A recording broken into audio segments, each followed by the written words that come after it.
అయ్యల్లార వినుడి శ్రీ యేసు వార్త నిత్య జీవమిచ్చు వార్త అమ్మల్లార వినుడి అయ్యల్లార వినుడి శ్రీ యేసు వార్త నిత్య జీవమిచ్చు వార్త నీ పాపం పోవాలన్నా నీకు మోక్షం కావాలన్నా నీ పాపం పోవాలన్నా నీకు మోక్షం కావాలన్నా యేసు నెరుగరన్నా యేసు నెరుగరమ్మా అమ్మల్లార వినుడి అయ్యల్లార వినుడి శ్రీ యేసు వార్త నిజ జీవమిచ్చు వార్త నిన్న నేడు మారని వాడు మాట తప్పని మా మంచివాడు నిన్న నేడు మారని వాడు మాట తప్పని మా మంచివాడు మేలులో ఎన్నో చేసిన వాడు అందరు విడిచిన విడవని వాడు లోకమివ్వలేని సంతోషం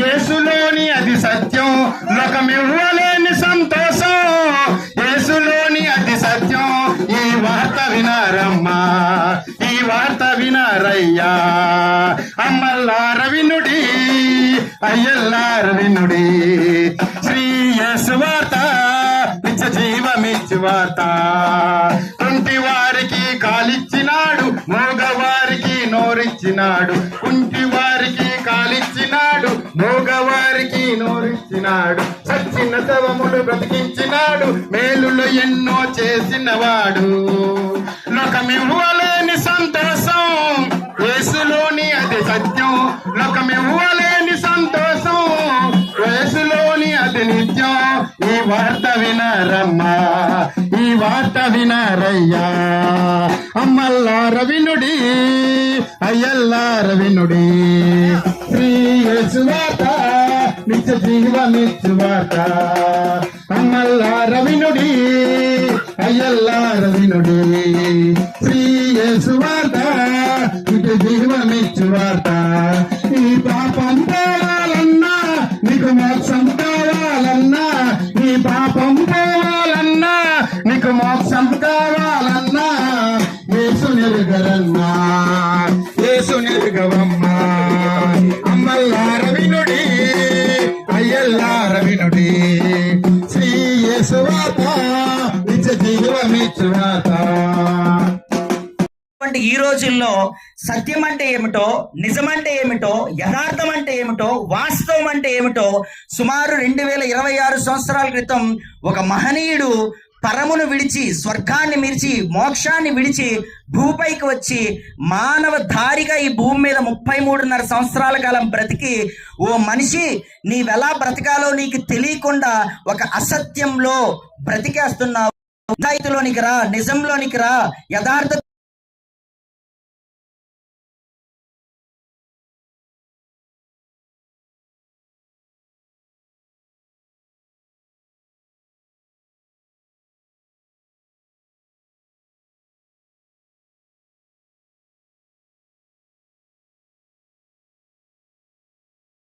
యేసుక్రీస్తు ప్రభుల వారు. అసలు ఆయన గూర్చి మనం ఎందుకు తెలుసుకోవాలి, ఆయన గూర్చి మనం ఎందుకు వినాలి అంటే, ప్రపంచ మానవాళి అందరూ కూడా ఈ భూమి మీద తల్లి గర్భంలో నవమాసాలుండి ఈ భూమి మీద అరంగేట్రం చేసిన తర్వాత ఈ ఆరిన నేల మీద పుట్టిన ప్రతి ఒక్క మానవుడు ఏదో ఒక విధంగా, ఏదో ఒక సమయంలో, ఏదో ఒక పరిస్థితుల ప్రభావాన్ని బట్టి పాపం చేయడం మొదలు పెట్టాడు. ఈ పాపం ఎంత భయంకరంగా ఉందంటే, కొంతమంది చూపులతో చేస్తారు, ఇంకొంతమంది వినడం వల్ల చేస్తారు, ఇంకొంతమంది మాట్లాడడం వల్ల చేస్తారు, ఇంకొంతమంది చేతలతో చేస్తున్నారు, ఇంకొంతమంది పాపం వైపు పరుగులు తీస్తున్నారు. ఈ భూమి మీద పుట్టుకొచ్చిన ప్రతి ఒక్క మనిషి, మానవుడు, ఈ లోకంలో ఉన్న ప్రతి ఒక్కరూ కూడా పాపం చేయకుండా అయితే ఈ భూమి మీద బ్రతకలేకపోతున్నారు.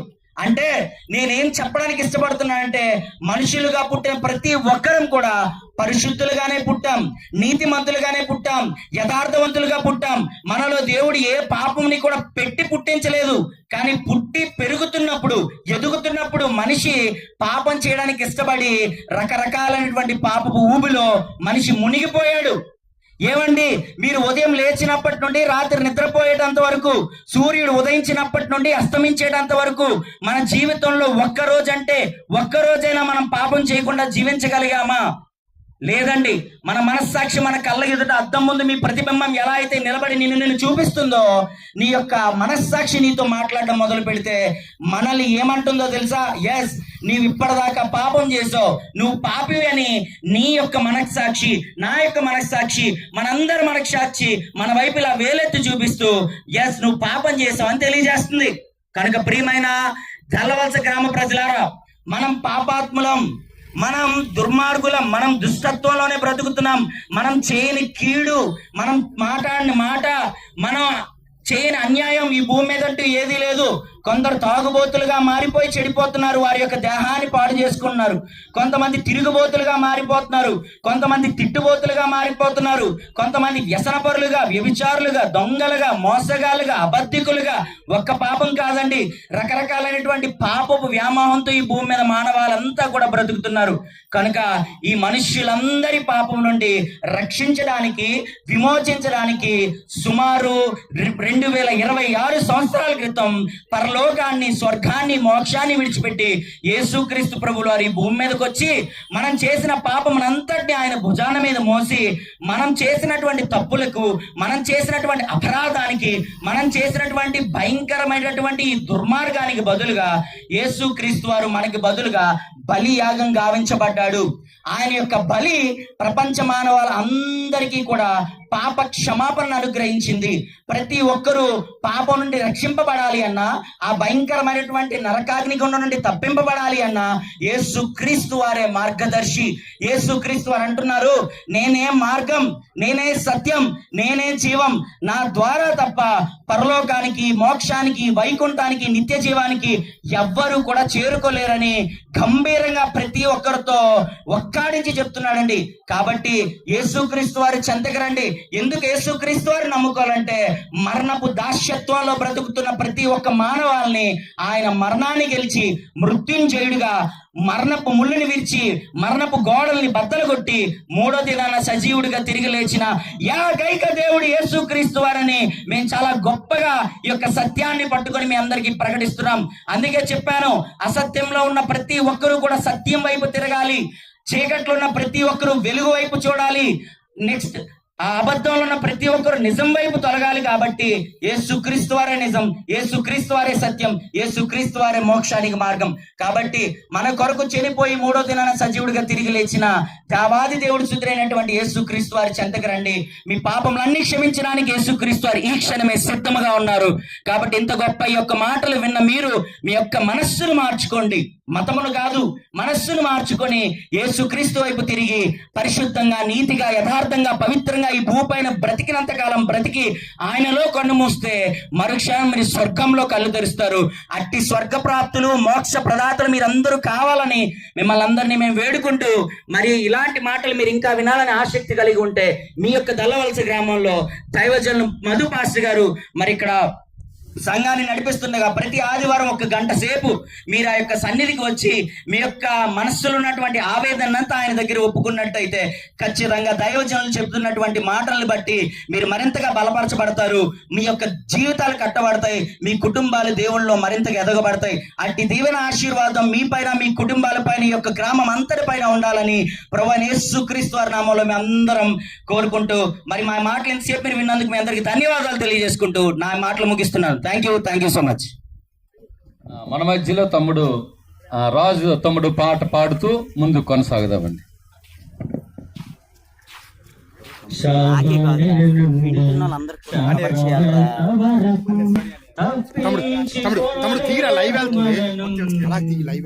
ఏనాటికైనా ఈ మానవునికి దేవాది దేవుడే శరణం, దేవాది దేవుడే శరణం.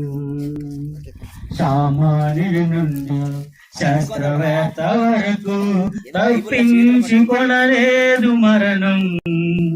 ఏనాటికైనా ఈ మానవునికి దేవాది దేవుడే శరణం, దేవాది దేవుడే శరణం. సామాన్యుడి నుండి శాస్త్రవేత్త వరకు వచ్చావు నీవు ఈ లోకానికి, వెళతా వెళతావు నీవు మరలోకానికి, వచ్చావు నీవు ఈ లోకానికి. వెళతావు నీవు మరలోకానికి, మరణంతో ముడిపడింది ప్రయాణం, మరణంతో ముడిపడింది ప్రయాణం. నిన్ను పుట్టించిన దేవుడే నీ గమ్యస్థానము. సామాన్యుల నుండి శాస్త్రవేత్త వరకు తప్పించుకొనలేదు మరణం. ఏనాటికైనా ఈ మానవునికి దేవాది దేవుడే శరణం, దేవాది దేవుడే శరణం. సామాన్యుల నుండి శాస్త్రవేత్త వరకు ఏ దేశము నుండి నీవు వచ్చావు, ఆ దేశము నీవు తిరిగి చేరుకో. దేశము నుండి నీవు వచ్చావు, ఆ దేశము నీవు తిరిగి చేరుకో. దేవునికై బ్రతకాలని నిన్ను పంపితే, దేవునికై బ్రతకాలని నిన్ను పంపితే, తిరిగి రాని నరకానికి తరలిపోతున్నావా. సామాన్యుల నుండి శాస్త్రవేత్త వరకు తప్పించుకొనలేదు మరణం. ఏనాటికైనా ఈ మానవునికి దేవాది దేవుడే శరణం, దేవాది దేవుడే శరణం. చక్కగా పాట పాడినందుకు మరి తమ్ముడికి దేవుని ప్రేమతో వందనాలు. అలాగే కొద్దిసేపు వాక్యాన్ని ప్రకటించడానికి మరి శ్రీకాకుళం ప్రాంతంలో దేవుని కోసం పరిగెడుతున్నటువంటి యవ్వన దైవ సేవకులు మధు తమ్ముడు మన మధ్యలో ఉన్నారు. ఆయన కొద్దిసేపు ఆ యొక్క సృష్టికర్త అయినటువంటి దేవుని గురించి వాక్యం చెప్పేటప్పుడు శ్రద్ధాశక్తులతో వినాలని మీ అందరినీ కోరుకుంటూ ఉన్నామండి. ప్రియమైన దల్లవలస గ్రామ ప్రజలకు శుభవార్త. ప్రియమైనటువంటి దల్లవలస ప్రజలారా, మీ అందరికీ ఈ రోజు ఒక శుభవార్తను ప్రకటించడానికి వచ్చాం. ఏంటా శుభవార్త అంటే 84 లక్షల జీవరాశుల కంటే మానవుడు గొప్పవాడిగా దేవుడు పుట్టించాడు. దేవుడు మానవుడిని యథార్థవంతుడిగా, నీతిమంతుడిగా, పాపము లేనివాడిగా పుట్టించాడు. ఎవడి ఏ జంతువుకి లేనటువంటి తెలివితేటలు, ఏ జీవికి లేనటువంటి జ్ఞానము, ఏ జీవికి ఎవడి చూడండి, ఏ జీవికి కూడా ఇల్లు ఉండదు, ఏ జంతువుకి కూడా ఏంటి బండి ఉండదు. కానీ మానవుడు 84 లక్షల జీవరాశుల కంటే గొప్పవాడిగా దేవుడు మానవుడిని పుట్టించి భూమి మీద ఉన్నటువంటి సకల సౌభాగ్యాలు దేవుడు మానవుడికి ఇస్తే మానవుడు ఏం చేస్తున్నాడంటే ఇగో ఈ శరీరాన్ని ఎలా పోషించుకోవాలని, ఈ జానడి పొట్టను పోషించుకోవడానికి ప్రియులారా ఇగో కూటి కోసం కోటి విద్యలు పెట్టుకున్నాడు. తెల్లవారులగిస్తే ఈ జానడి పొట్టను పోషించుకోవడానికి రిక్షా కార్మికుడు మొదలుకొని శాస్త్రవేత్త వరకు కూడా ఎవరి జానడి పొట్టను పోషించుకోవడానికి వెళ్ళిపోతున్నాడు. కానీ రోజు రోజుకి చూస్తుంటే మానవుడు తెలివితేటలు ఎక్కువైపోయి ఎంతవరకు వెళ్ళిపోయాడంటే ప్రియులరా, దేవుడిని పట్టించుకోకుండా ఎవడి లోక బంధంలో మునిగిపోయి ఈ లోకమే శాశ్వతం అనుకొని మునిగిపోతున్న మానవుడికి ఎవడి మరణం అనేది ఉంది, జాగ్రత్త అమ్మా, చావు ఉంది, జాగ్రత్త. ఈ బోర్డులు ఎక్కడ కనబడవు మనకి. అందుకనే దేవుడు అన్నాడు, ఏది లోకంలో ఒక సామెత ఉంది, పుట్టినవాడు గిట్టక తప్పుదురా అంటారు పెద్దలు. అంటే పుట్టిన ప్రతి ఒక్కడు కూడా మరణాన్ని చవి చూడవలసిందే, మరణించి చచ్చిపోయి వెళ్ళిపోవలసిందే. కానీ ఎక్కడికి వెళ్ళిపోతున్నాడు? ఎందుకు పుట్టాడు? పుట్టినప్పుడు తల్లి గర్భంలోకి రాకముందు ఎక్కడున్నాడని ఆలోచిస్తే ప్రియులరా, ఈ లోకాన్ని కలిగించినటువంటి దేవుడు ఉన్నాడు. ఈ పంచభూతాలు తిరుగుతున్నాయంటే దాని వెనకాల దేవుడు ఉన్నాడు. ఇగో సూర్యుడు వచ్చాడంటే దాని వెనకాల దేవుడు ఉన్నాడు. ఆ దేవుడు సూర్యుడిని, చంద్రుడిని, వర్షాలని అన్ని కురిపిస్తూ మానవుడి కోసం ప్రతిదీ కూడా ఏమండి సక్రమంగా క్రమముగా తిరుగుతూ మానవుడు బ్రతకాలని అన్ని ఇచ్చాడు, అన్ని పథకాలు ఇచ్చాడు మానవుడు. ఈ రోజు చూడండి, లోకంలో ఎమ్మెల్యేలు గాని ఒక 5 సంవత్సరాలు పరిపాలించే నాయకులు ఏం చేస్తున్నారు? పథకాలు పెడుతున్నారు. ఏమండి మీకు కరెంట్ ఫ్రీ అంటున్నారు, అలాగే రేషన్ ఫ్రీ అంటున్నారు. ఇవన్నీ ఎవరిచ్చారు? ఎక్కడి నుంచి తెచ్చారంటే ప్రియులారా, దేవుడు భూమికి పండే గుణం పెట్టాడు, పండుతుంది కనుక ఇగో ఇవన్నీ చేస్తున్న మానవుడు ఒకరోజు రోజు రోజుకి పాపం అనేది ఎక్కువైపోయింది.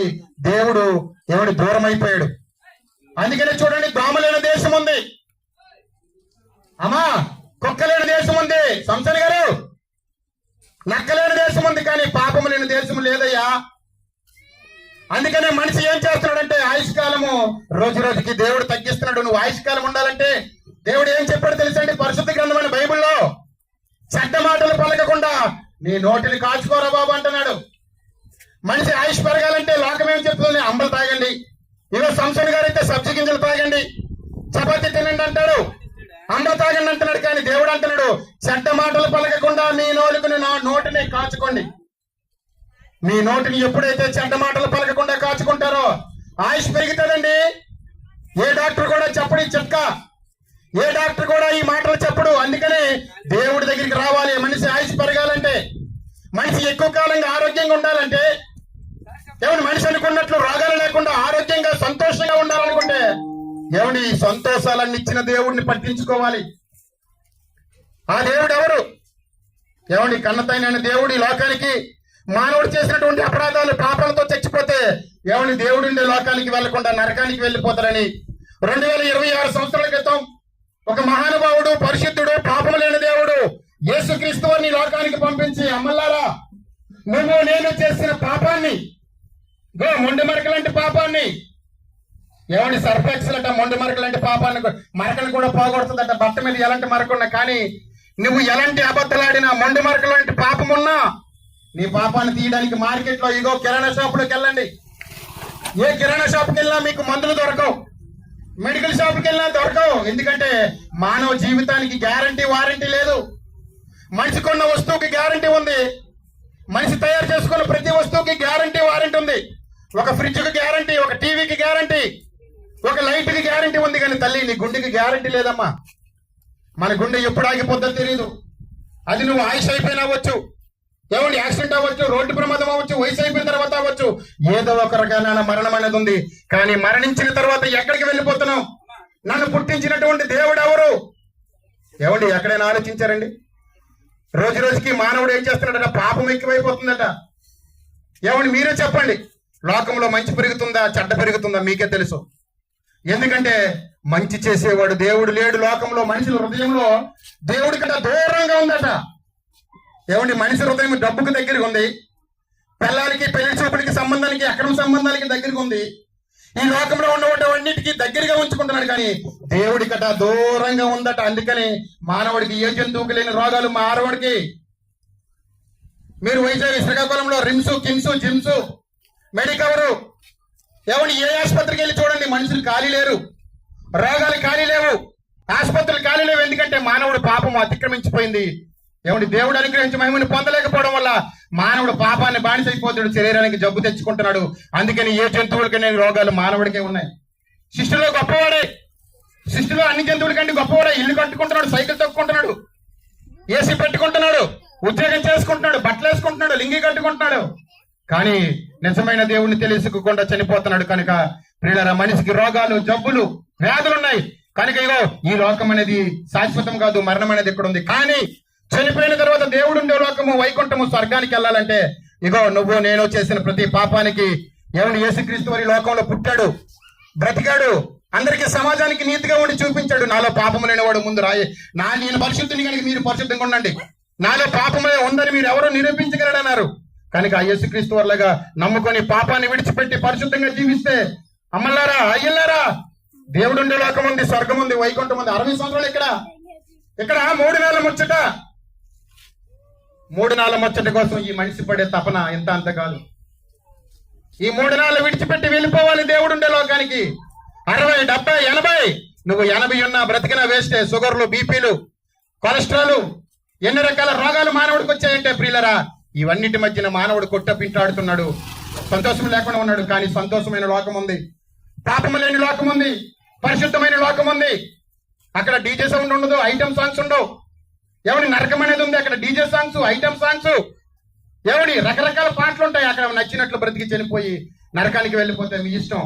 నరకం ఉంది, స్వర్గం ఉంది. తల్లులారా, భూమి మీద ఉన్న మనము 2 లోకాలకి వెళ్తాం. ఒకటి పరలోకం అంటే, 2 నరకం ఉంది. ఈ భూమి మీద ఉన్న మానవుడు ప్రతి ఒక్కడు ఈ రెండింటి దగ్గర ఎక్కడ ఒకదారు ఉంటాడు. భూమి మీద నీతిగా బ్రతికినాడు, దేవుడి కోసం కష్టమైన నష్టమైన యథార్థంగా బ్రతికినాడు అందరూ దేవుడు ఉండే లోకానికి వెళ్తారు. నా ఇష్టం నా బ్రతుకు, నువ్వెవరు బ్రదర్ చెప్పేదంటే పక్కనే ఉంది. అక్కడ అగ్ని ఆరదు, పురుగు చావదు, జైల్లోకి వెళ్ళాడికి బెయిల్ ఉంటది కానీ నరకంలోకి వెళ్ళాడికి బెయిల్ ఉండదు. కనుక ఆలోచించండి, ఈ లోకం శాశ్వతం కాదు. ఒక వస్తువు కొన్నప్పుడు 10 షాపులు తిరుగుతాం. ఇది మంచి ఉప్పా చెడ్డ ఉప్పు? ఇగో ఇక్కడ కిరాణా షాప్ ఉంది. ఏమండి మనిషికి ఎలాంటి డౌట్ వస్తుంది అంటే ఉప్పు మంచిదా చెడ్డదా? టాటా చేసిన ఉప్పేనా, కోల్గేటేనా, పేస్ట్ ఏమండి, అలాగే డాబర్ రెడ్డేనా, ఇవి మంచిదేనా డూప్లికేట్ అని ఆలోచిస్తాం. ఎన్ని డూప్లికేట్లు ఒరిజినల్ ఆలోచిస్తున్న మనిషి, నువ్వు నిజంగా ఒరిజినల్ గా డూప్లికేట్ గా భూమి మీద భక్తి చేస్తే, ఒరిజినల్ దేవుడు ఉన్నాడు, నిజమైన దేవుడిని నమ్ముకుంటే చనిపోయిన తర్వాత స్వర్గానికి వైకుంఠానికి చేరుకుంటాం. కనుక ఇంతవరకు ఓపికతో విన్నందుకు మీ అందరికీ ధన్యవాదాలు తెలియజేసుకుంటూ ఈ నా మాటలు ముగిస్తున్నాను. అందరికీ మీ గ్రామంలో ఉన్న ప్రతి ఒక్కరికి ప్రభు పేరిట వందనాలు.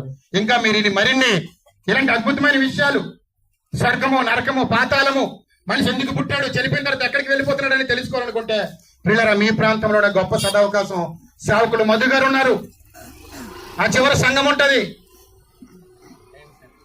దైవ సన్నిధి ప్రార్థన మందిరం ఉంది, అక్కడికి వెళ్ళండి. అనేకమైన సంగతులు మరి ప్రతి ఆదివారం కూడా బోధింపబడుతున్నాయి. ఇది మతము కాదు.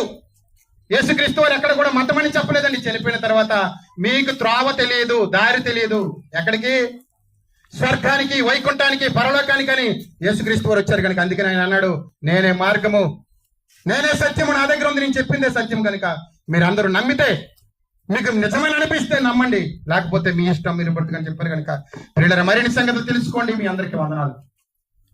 Thank you. చక్కగా దేవుడి వాక్యాన్ని ప్రకటించిన తమ్ముడికి వందనాలు. అలాగే మన మధ్యలో ఒక చిన్న తమ్ముడు ఉన్నాడు. మరి దేవుని పాటను పాడుతూ మనందరం కూడా ముందుకు కొనసాగుదాం ప్రియులారా.